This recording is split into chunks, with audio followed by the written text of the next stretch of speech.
Bismillahirrahmanirrahim. Assalamualaikum warahmatullahi wabarakatuh. Alhamdulillah wassalatu wassalamu ala Rasulillah wa ala alihi wa sahbihi wa man wala amma ba'du. Saudaraku yang dimuliakan Allah, saya akan menjelaskan tentang sikap Imam Nawawi terhadap ilmu kalam. Kita sering mendengar sebagian orang mengatakan bahwa Imam Nawawi mengharamkan ilmu kalam secara mutlak. Betulkah demikian? Ya. Kita langsung saja baca pernyataan Imam Nawawi. Di sini saya sudah membuka salah satu kitab Imam Nawawi yang berjudul Al-Majmu' Syarh Al-Muhadzab. Kitab yang sangat masyhur, yang sangat terkenal. Ya, meskipun pembahasannya tentang fikih, tetapi di dalamnya beliau menyinggung tentang masalah ini, yaitu masalah akidah. Langsung saja di dalam bab Aqsamul Ilmi Syar'i, bagian-bagian ilmu syar'i, beliau mengatakan, wa amma aslu wajibil Islam, adapun asal kewajiban Islam, ya, maksudnya kewajiban seseorang di dalam agama Islam, wa ma yata'allaqu bil aqaid, dan perkara-perkara yang berkaitan dengan masalah akidah, fayakfi fihi at-tasdiqu, maka cukup baginya at-tasdiq, yaitu membenarkan, yaitu kita membenarkan apa yang disampaikan oleh Rasulullah sallallahu alaihi wasallam. Bikulli ma jaa bihi Rasulullah sallallahu alaihi wasallam. Semua yang disampaikan oleh Rasulullah sallallahu alaihi wasallam itu kita benarkan. Wa i'tiqaduhu, dan kita yakini semua itu i'tiqadan jaziman, dengan keyakinan yang kuat, saliman min kulli syak, yang selamat dari keraguan-raguan, yang bebas keraguan. Yakin mantap 100%. Wala yata'ayyanu. Nah, di sini kemudian Imam Nawawi mulai menyinggung tentang masalah ilmu kalam. Dan tidak wajib. Ya, perhatikan ya. Wala yata'ayyanu, tidak wajib. Ala man hasala lahu, bagi orang yang sudah mendapatkan keyakinan tersebut, yang sudah mantap keyakinannya, tidak wajib baginya apa? Ala man hasala lahu hadza ta'allumu adillatil mutakallimin, belajar dalil-dalil mutakallimin, dalil-dalil ulama ahli kalam, untuk apa? Menetapkan akidah-akidah itu. Bagi yang sudah mantap keyakinannya nggak perlu belajar dalil-dalil mutakallimin. Hadza huwa sahihul ladzi atbaqa alaihi salaf wal fuqaha wal muhaqqiqun. Inilah yang sahih, yang benar, yang disepakati oleh salaf, kemudian ahli fikih dan ahli tahqiq minal mutakallimin, dari ahli kalam. Jadi al-mutakallimun ada yang muhaqqiqun, yang ahli tahqiq, yang mereka meneliti, mendalami sehingga sampai pada kebenaran. Min ashabina, dari ulama-ulama kami, wa ghairihim, dan juga ulama-ulama selain dari mazhab kami. Fa inna Nabiyya sallallahu alaihi wasallam, sebab Nabi sallallahu alaihi wasallam lam yutalib, tidak pernah meminta atau menyuruh ahadan, seseorang, bisyai'in, dengan apapun, siwa ma dzakarnahu, selain dengan apa yang sudah kami sebutkan tadi. Yaitu apa? Nabi meminta atau menyuruh kita untuk meyakini, mengimani secara mantap, ya, tanpa keraguan. Itu yang diminta.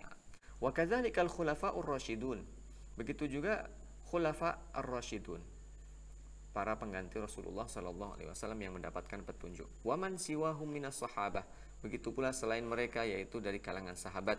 Wa man ba'dahum, dan juga setelah mereka, minas sadril awal, generasi awal. Balis sawabu, bahkan yang benar, lil awam, bagi orang awam. Ya, ini apa? Hukum mempelajari dalil-dalil mutakallimin bagi orang awam. Wa jamahiril mutafaqqihin, dan juga jamahir, ya, kebanyakan, mayoritas al-mutafaqqihin, orang-orang yang fokus belajar fikih, wal fuqaha, dan ahli fikih itu sendiri, al-kaffu anil khawdi fi daqaiqil kalam, berhenti, ya, menahan diri dari mendalami permasalahan-permasalahan yang dalam pada ilmu kalam, ya. Berhenti, jangan ikut menceburkan diri ke dalam permasalahan-permasalahan yang dalam, yang detail, yang rumit dari ilmu kalam. makhafatan min ikhtilalin, karena dikhawatirkan akan terjadi ikhtilal, ya, ditakutkan nanti akan terjadi ikhtilal, itu ada kerusakan, yatatarraqu ila aqaidihim, yang menimpa akidah-akidah mereka. Jadi khawatir nanti kalau akidahnya rusak. Yas'ubu alaihim ikhrajuhu, yang mana sulit bagi mereka nanti mengeluarkannya. Ada penyakit, ada kerusakan, sulit diperbaiki, sulit disembuhkan, sulit dikeluarkan penyakitnya. Bal as-sawabu lahum, bahkan yang benar bagi mereka, al-iqtisaru ala ma dzakarnah, mencukupkan diri dengan apa yang sudah kami sebutkan tadi. Apa itu? Minal iktifai bitasdiqil jazim, cukup dengan tasdiq, dengan iman, dengan membenarkan keyakinan yang mantap, yang kuat. Waqad nassa ala hadhil jumlah jama'atun min hudzaqi ashabina, telah dinaskan, ya, perkara-perkara tadi itu oleh sejumlah ahli ilmu yang hebat di kalangan ulama kami, wa ghairihim, dan ulama-ulama dari mazhab selain mazhab kami. Kemudian beliau mengatakan, wa qad balagha imamuna Asy-Syafi'i rahimahullah, bahkan imam kami, Imam Asy-Syafi'i, telah balagha itu mubalaghah. Nah, dari kata mubalaghah itu sangat-sangat keras, sangat-sangat berlebihan, ya, berlebihan dalam arti positif, ya, fi tahrimil ishtighal, dalam mengharamkan ishtighal itu menyibukkan diri bi ilmil kalam, dengan ilmu kalam. Maksudnya Imam Syafi'i sangat keras melarang seseorang menyibukkan diri dengan ilmu kalam, asyadda mubalaghatin, dengan larangan yang memang sangat keras. Ya, riwayat-riwayat dari Imam Syafi'i memang cukup banyak, ya, dan semuanya menunjukkan bahwa beliau melarang keras ilmu kalam ini. Kita lanjutkan perkataan Imam Nawawi. Wa atnaba fi tahrimihi, beliau atnaba itu memanjang lebarkan, ya, pengharamannya. Memanjang lebarkan itu maksudnya adalah menekankan secara keras tentang keharamannya ini, ya. Wa taghlizil uqubah, dan juga menunjukkan hukuman yang keras. Artinya beliau menunjukkan hukuman yang keras bagi orang yang sibuk dengan ilmu kalam ini, limuta'atihi, kepada siapapun yang mempelajarinya ataupun menyebarkannya, mengajarkannya. Wa taqbihi fi'lihi, dan memburukkan perbuatan tersebut. Wa ta'zimil itsmi, dan membesarkan dosanya. Maksudnya adalah menyatakan bahwa dosanya ini besar. Fihi. Faqala, maka beliau berkata, yang berkata di sini adalah Imam Asy-Syafi'i. La an yalqallahal abdu, seandainya seorang hamba bertemu dengan Allah, ya, seandainya seorang hamba bertemu dengan Allah, mati, meninggal dunia, bikulli dzanbin, membawa semua dosa, ma khala syirk, selain syirik, ya, dosa apapun selain syirik dia bawa, khairun min an yalqahu bi syai'in minal kalam, itu masih lebih baik baginya daripada dia bertemu dengan Allah membawa kalam, ya. Dalam riwayat yang lain menggunakan redaksi min hadhil ahwa, dengan bid'ah-bid'ah ini, hawa-hawa ini, ya. Kata ahwa kalau zaman dahulu disebutkan maksudnya adalah kesesatan-kesesatan, penyimpangan-penyimpangan akidah, ya, atau bid'ah-bid'ah yang dolalah. Imam Nawawi melanjutkan, wa alfadhuhu bihadzal ma'na katsiratun masyhurah, ucapan-ucapan Imam Syafi'i yang semakna dengan ini banyak dan sudah populer. Imam Nawawi melanjutkan, wa qad sannafal Ghazali rahimahullah, dan Imam Al-Ghazali rahimahullah sudah menulis fi akhiri amrihi, di akhir kehidupan beliau, ya, sebelum beliau meninggal dunia maksudnya, kitabahul masyhur, kitab beliau yang masyhur, yang terkenal, alladzi sammahu iljamul awam an ilmil kalam, yang beliau beri judul iljamul awam an ilmil kalam, yaitu mengikat orang awam jangan sampai belajar ilmu kalam, ya. Jadi orang awam itu diikat, ditahan supaya jangan belajar ilmu kalam. Wa dzakara anna an-nasa kullahum awam, dan Imam Ghazali menyebutkan bahwa manusia ini semuanya adalah orang awam, ya. Memang kalau kita baca pernyataan Imam Ghazali dalam kitab tersebut, beliau menyebut yang dimaksud awam itu adalah, ya, ahli nahwu juga termasuk, kemudian ahli tafsir, kemudian ahli hadis, bahkan termasuk mutakallim sendiri, ya. Semuanya, kata Imam Al-Ghazali, adalah orang awam. Fi hadzal fan, dalam bidang ini, itu semua dianggap orang awam. Minal fuqaha, termasuk para ahli fikih wa ghairihim dan lain-lain, illa, kecuali asyadzan nadir, segelintir orang yang sedikit, ya, yang jarang. Alladzi la takadul a'sar tamsahu biwahidin minhum, yang mana jarang ditemui, ya, di setiap zaman itu jarang ditemui orang yang semacam ini, yang mampu mencerna ilmu kalam, mampu memahaminya dengan baik. Tasmahu biwahidin minhum, tasmahu biwahidin minhum, yang mana zaman ini hampir tidak menemui orang-orang yang semacam itu. Wallahu a'lam. Allah yang lebih tahu. Ini perkataan Imam Nawawi.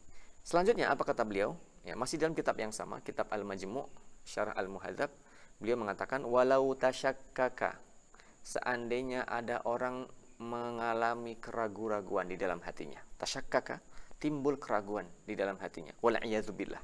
Beliau mengatakan semoga kita dilindungi oleh Allah dari yang demikian.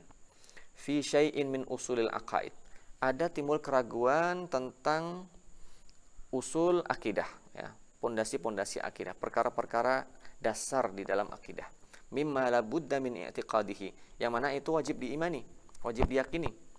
Walam yazul syakkuhu, dan keraguan itu tidak hilang illa, kecuali bi ta'limi dalilin min adillatil mutakallimin, kecuali dengan mempelajari dalil-dalil mutakallimin.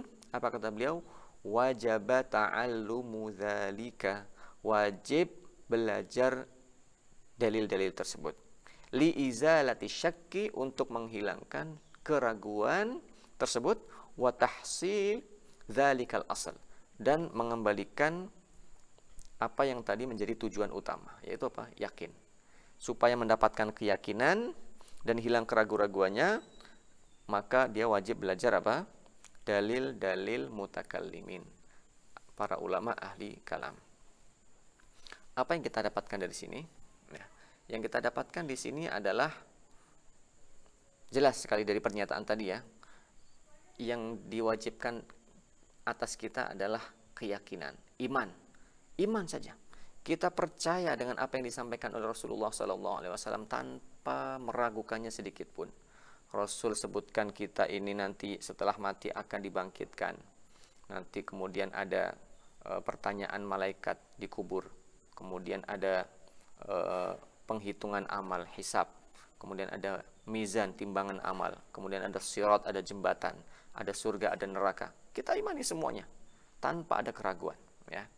Ini yang pertama. Yang kedua adalah kalau sekiranya ada syubhat datang, ada keraguan-raguan datang, ada serangan dari luar yang menjadikan sebagian kaum muslimin ini menjadi ragu-ragu, ya. Mungkin saja ini mungkin terjadi dan sudah terjadi, ya, di zaman dahulu bahkan sampai zaman sekarang. Syubhat-syubhat itu masih terus berkeliaran, baik secara lisan ataupun secara tulisan, itu masih ada, sehingga menjadikan sebagian kaum muslimin merasa ragu-ragu, benar nggak begini, benar nggak begitu, padahal ini masalah akidah, masalah keyakinan. Maka ya, pada kondisi seperti itu wajib dipelajari dalil-dalil mutakallimin, dijelaskan kepada mereka bahwa syubhat-syubhat itu tidak benar, yang benar adalah seperti ini dan seperti ini, ya. Ini yang kita dapatkan. Jadi ilmu kalam itu kalau kita mau menggunakan istilah lain adalah seperti obat, ya. Obat itu diperlukan ketika sakit. Ketika tidak sakit, ketika sehat, belum diperlukan. Tapi bukan berarti obat itu kemudian kita buang, ya. Obat itu tetap disimpan, kapan kalau diperlukan kita bisa menggunakannya. Berarti di sini ada dua perkara. Yang pertama adalah mengkonsumsi obat itu sendiri. Yang kedua adalah memproduksi obat, ya. Kalau mengkonsumsi sudah jelas. Mengkonsumsi obat ini diperlukan ketika sakit. Orang sakit dikasih obat. Kalau nggak sakit ya jangan minum obat, nanti malah sakit, malah keracunan bisa jadi. Tapi kalau memproduksi obat, nah ini perkara lain. Maka ilmu kalam seperti tadi, ya, mengkonsumsinya dengan memproduksinya, membahasnya, ya meracik obat-obatan untuk menghasilkan obat yang cocok untuk penyakit tertentu. Ya. Maka dua-duanya ini ya perlu dibedakan. Mengkonsumsi jelas ketika sakit, sehat nggak perlu. Tapi meracik obat apakah dilarang? Tidak. Ini adalah satu bidang tersendiri, bidang perobatan kedokteran, dan ini diserahkan pada pakarnya. Jangan semua orang meracik obat, nanti malah meracuni orang. Maka pemerintah berhak untuk melarang orang-orang yang tidak ahli, yang tidak pakar, jangan ikut campur dalam meracik obat. Nanti alih-alih meracik obat, membuat obat untuk mengobati, ya, menjadi sebab kesembuhan, malah bisa jadi menjadi sebab kematian atau bertambahnya sakit. Maka ini serahkan kepada ahli. Begitu juga dengan ilmu kalam. Ilmu kalam ya tidak perlu diajarkan kepada orang-orang yang akidahnya sudah baik, sudah lurus, sudah benar. Orang-orang awam yang akal mereka nggak bisa menjangkau perkara-perkara yang jauh, ya, perkara-perkara abstrak yang sulit dicerna oleh mereka. Bukan nggak bisa dicerna, tapi sulit dicerna oleh mereka. Nggak perlu dikenalkan dengan perkara-perkara tersebut. Tetapi bukan berarti kita melarang semua kalangan, seperti kata Imam Ghazali dan dibenarkan oleh Imam Nawawi tadi, illa syadz an-nadir, sedikit sekali segelintir orang yang paham tentang masalah ini. Nah, mereka itulah yang berhak untuk membahasnya. Kemudian mereka nanti akan menjadi front line, ya, yaitu garis depan yang akan berhadapan dengan orang-orang yang berusaha membuat keraguan-raguan kepada kaum muslimin. Mereka lah yang berjuang, ibaratnya tentara, ya, tentara yang berhadapan di garis depan, berhadapan dengan musuh, ya, melawan musuh-musuh yang berusaha untuk menyerang suatu negara. Jadi ahli kalam atau mutakallimun, mereka seperti orang-orang yang ahli obat, ya. Nggak boleh obat itu di-share sembarangan, ya, tanpa ada petunjuk dari ahlinya. Begitu juga ilmu kalam seperti tadi ilmu perang, ya. Yang mana ilmu perang kalau pas keadaan damai ya nggak usah di-share di setiap tempat. Masa di setiap tempat mau dijadikan latihan perang, nanti malah jadinya kerusakan. Ya, tapi perang itu mungkin terjadi, maka ilmu perang diperlukan. Jadi ada segelintir orang, sekelompok orang yang punya fisik yang kuat, yang punya ketahanan yang hebat. Mereka yang belajar tentang ilmu perang, sehingga nanti bila musuh datang tanpa diduga-duga, ya, suatu waktu, maka mereka sudah siap untuk menghadapinya. Itulah yang disampaikan oleh Imam Nawawi dan juga ulama-ulama yang lain. Ya, seperti itu mudah-mudahan dipahami. Wallahu a'lam bishawab. Walhamdulillah. Wassalamualaikum warahmatullahi wabarakatuh.